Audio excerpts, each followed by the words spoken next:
Daddy daddy ఏమి daddy daddy రేపు తెల్లారితోనే మనము ఊరికి పోదామా?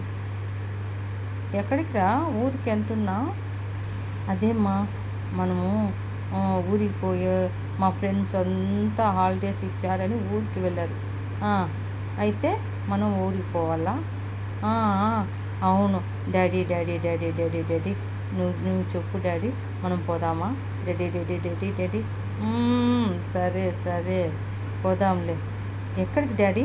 అవునండి, ఎక్కడికి పోదామంటారు? ఎక్కడికేమి చెప్పు డాడీ, నాకు తెలియాలి కదా. మా ఫ్రెండ్స్కి నేను చెప్పాలి. రేపు తెల్లారితోని లేచి పోయి నేను టూర్కి పోతున్నాను అంటాను. టూర్ అంటే ఎక్కడో కాదురా, దగ్గరలోనే మనకు ఫేమస్ అయినటువంటి లేపాక్షి, దేశమంతా గొప్పగా చెప్పుకునేది. ఆ విదేశాల నుంచి కూడా వచ్చి మన దేశంలో ఉన్నటువంటి అన్ని గుళ్ళు చూస్తారు. అలాగే మన దగ్గరలో ఉన్న లేపాక్షిని కూడా చూసేదానికి వస్తారు. అంత ఫేమస్ అయింది మన గుడి. డాడీ అవును, అక్కడ నంది కూడా ఉంది కదా. నందితో పాటు 7 శిరస్సుల నాగపాము కూడా ఉంది. దక్షిణ వైపు కూర్చున్నటువంటి వినాయకుడు కూడా ఉన్నాడు. ఇదంతా విరూపాక్షలు నిర్మించారు తెలుసా.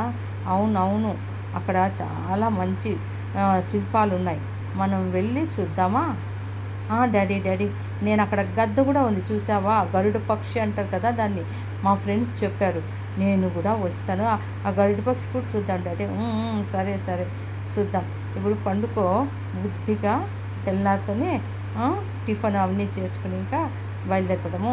సరే మమ్మీ, మనం పంచుందాము. తెల్లారితోనే వెళ్ళి చూద్దాం. శుభరాత్రి. మీకు శుభరాత్రి అండి. గోపి నీకు కూడా శుభరాత్రి. సరే మా, గుడ్ నైట్.